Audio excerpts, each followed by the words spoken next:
artists from around the region will transform the 14th Street walls of the Phoenix Arts District into signature works of art this weekend. Here to tell us about the upcoming Mural Jam is Emily Moody, Vice President and Chief Experience Officer at the Phoenix Art District. Good morning, Emily. Good morning. How are you? Thanks so much for having us on. Nice to have you back on, both of you.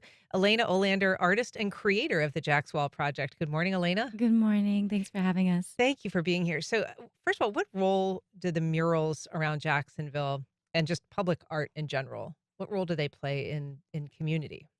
I mean, for me, I look at the accessibility of art for different people who might not feel comfortable walking through the doors of a museum or a gallery, but we're kind of meeting them at their level right in the neighborhood. And it's so special when we're doing these big events to be able to have residents driving by, walking by, thanking us for beautifying and uplifting and bringing color and vibrancy to their neighborhoods. So that's really what it's about for me, is making that art accessible for people.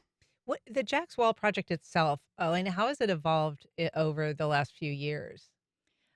It's been an organic growth process. I think I kind of fell into the role, and um, the community really lets us know what they need rather than me showing up and being like, yeah, this is what we need. They tell us, and then it's about providing space. So, Phoenix Arts District has been a great resource in providing space for artists to have the freedom to build community and to build culture and to give a voice to artists that are helping to shape Jacksonville's culture. And you are an artist. Obviously, we've had you on before talking about your work in other settings. A lot of your stuff is smaller pieces, and I'm curious how that translates for you when you're working on, because you're going to be part of the mural project as well. You're going to be I will If be we have mostly time. admin. I'd love to paint a wall. And last year I thought that I could do everything, and actually, bandwidth is not enough to do it all. But uh-huh. we were successful and we learned a lot last year. And if there's a world where I can hit a wall afterwards, Okay. I just want to give The the walls are always opportunity. open for her. So Sure.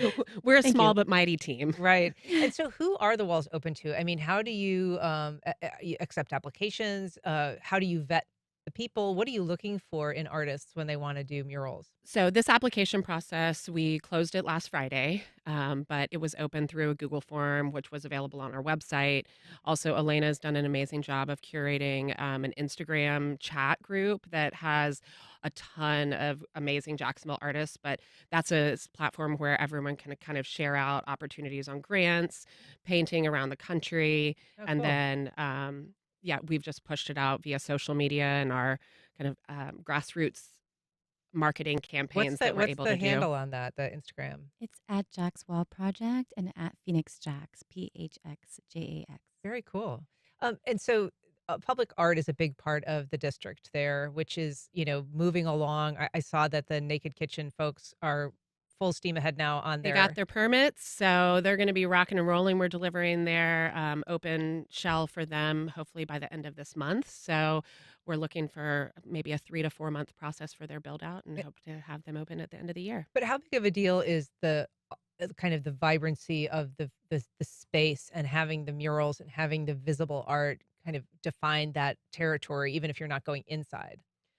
I mean, for me, I see people on a daily basis coming through and interacting with the art, whether it's a photo shoot, video shoot, senior portraits, like Oh yeah. last week that so people are seeking out these interesting spaces where they know are just filled with art and vibrancy. Yeah, and this we should say the 14th Street walls are basically on between Market and Hubbard Street, roughly? Yeah. Yes, so the Phoenix Arts and Innovation District is an 8.3-acre development, but we are focusing this specific project around our art park space, which is along 14th Street, like you said, between Hubbard and Market Streets. And then we also will be, some of our featured artists are going to be highlighted on our Legacy Studios building, which has actually never been touched. It's still raw brick, Mm. but we've taken down a couple of buildings over the past few weeks, and so we really want to be able to offer a new space for artists to be able to paint.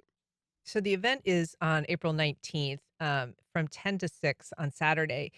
what will people see other than people painting? I mean, what can they expect from the district and from other things that are around? We're just gonna have music going. Naked Kitchen will be there for food and beverage available for purchase.